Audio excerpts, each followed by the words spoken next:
Serus, v ďalšom videu. Takže v tomto videu si povieme vlastne, že čo nás čaká tento mesiac a že sme nakúpili Nvidiu si ukážeme a ukážeme si vlastne v porovnaní s trhom, že ako sme na tom. Vidíte, to točí teraz útorok večer, deň predtým, aby ste to mali o tej 16. stredu nachystané, ak ste zvyknutí. Ale predtým vám ešte poviem pár teplých slov na začiatok, aby ste to nepreskočili zas na koniec videa. Čiže v prvom rade, tuto mám ináč nejakú akciu, že $500, kto by ste sa chceli zaregistrovať, tak môžete, dám tento link vlastne do popisu, dám tam aj nejaký popis, že k tomu, že na registráciu, akcia, registrácia, aby ste ten link mohli použiť a mali by mi za to dať $500, keď tak sa potom podelím možno s vami, ale je to len pre tých, ktorí majú nový účet, čiže nemôžeš tam mať starý účet, že už teda musí si založiť kvázi nový. Čiže dám tam ten link, kto by chcel, môže použiť. No a čo som chcel povedať je to, že veľa ľudí z vás má priority, každý má možno priority iné. Možno si chceš užívať viac peňazí, alebo možno chceš vybudovať obrovské portfólio, alebo si možno šetríš na byt, alebo proste hocičo. Ale každopádne vždycky si pomôžeš najlepšie tým, keď budeš dlhodobo investovať a čím viac, tým lepšie na začiatku. Pretože keď ty si chceš užívať život naplno, tak si ho neužiješ, keď budeš zarábať 700 €, áno? Alebo proste neužiješ si ho, nepôjdeš na nejaké luxusné dovolenky alebo nebudeš mať nejaké luxusné auto, ale tým investovaním si môžeš vybudovať to portfólio a neskôr si môžeš doprieť všetky tie veci, ktoré si chcel a nemal si na ne. Čiže ja to takisto budem si užívať a takisto si povolím potom opasok možno neskôr. Aj budúci rok by som chcel ísť na dovolenku na Island napríklad, že by som sa tam chcel ísť pozrieť. A tiež to nie je lacná dovolenka, proste ale každopádne, či si chceš užívať alebo chceš vybudovať niečo obrovské, tak vždycky jediná cesta k tomu je, aspoň čo ja poznám, je však buď podnikanie, to je jedna vec, a druhá vec je to investovanie a investovanie dlhodobo do kvality, pretože buď si zabezpečíš pasívny príjem na to, aby si kupoval dovolenky a ten luxus, ktorý by si chcel, cez dividendy alebo nejakým odpredajom, alebo vybuduješ to obrovské portfólio, ktoré chceš mať proste, že nejaký míľnik, že 500 000 alebo milión. Že proste každopádne k tomu splnenému snu, či to je užívanie alebo hodnota portfólia, tak je tá trnistá cesta toho investovania, ktorá je možno niekedy nudná alebo dlho trvá, ale treba to proste prejsť a treba to spraviť. Keby bolo jednoduché zbohatnúť a jednoduché si užívať tie drahé dovolenky, tak by to robili všetci. Takže jasné, že to všetci nerobia, lebo všetci si chcú užiť hneď teraz a nie čakať na neskôr alebo na nejakú 35-ku, 40-ku. Všetci si chcú užívať hneď za mladí a preto majú potom prd, pretože všetko minú. A keď zarábaš proste málo peňazí, tak si ani moc toho neužiješ, pôjdeš na jednu dovolenku aj po peniazoch. Čiže určite spravíš lepšie, aj v prípade, že chceš užívať a chceš žiť život naplno, tak aj v tom prípade spravíš lepšie, keď začneš investovať čím skôr, tým lepšie a necháš to nabalovať a potom si budeš žiť taký život, ktorý si bežný človek nežije, pretože ty si robil niečo iné, ako robia bežní ľudia, robil si niečo navyše.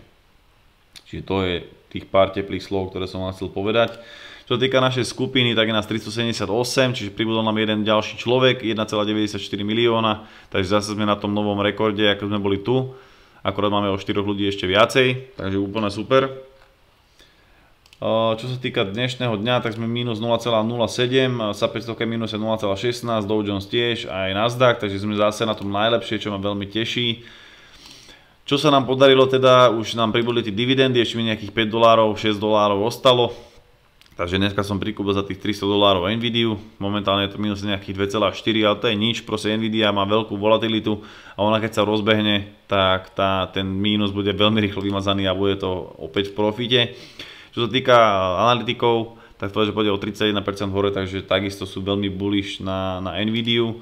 Ďalej, čo ma teší je, že začal Intel rásť, začal sa spamätávať, pretože bolo viacero dobrých správ. Za jedno, že majú vyrábať čipy AI pre Amazon a za druhé, že aj štát, vlastne Amerika, chce podporovať kúpu vlastne čipov od nich, takže za niekoľko tuším miliard, takže takisto veľmi dobrá správa pre Intel, takže z toho sa takisto veľmi teším. Takže samé pozitívne správy. No a čo sa týka ekonomického kalendára, tak tuto vidíš vlastne, čo nám už prišlo.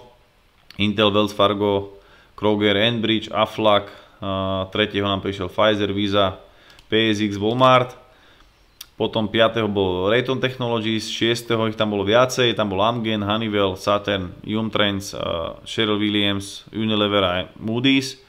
9. bola Astra, 10. bol Chevron, J&J, Exxon, Emerson a Lilly, 12. bol Microsoft, Home Depot, 3M a Walgreens, 13. bolo Očko, 15. vlastne nedelu bola Whirlpoolka, 16. bol Google z Next Era Energy, dneska bol Mekáč a Stanley Black Decker.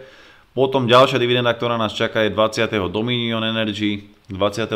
nám príde Shellka a BlackRock, 24. United Health, skoro každý deň dividendy. Southwest Airlines vlastne takisto 25. 26. bude Meta, vlastne Facebook, 27. bude Bank of America, Harley, Lockheed Martin, Waste Management a Heinz. A ešte 30. nám stihnú prísť ešte tieto. Takáto palba ešte nakoniec. Travelers, Pepsi, Booking, Union Pacific, Simon Property, Domino Pizza a PSA. Takže veľa dividend ešte príde. A už teraz to je celkom zaujímavé, keď si pozrieme portfólio a históriu.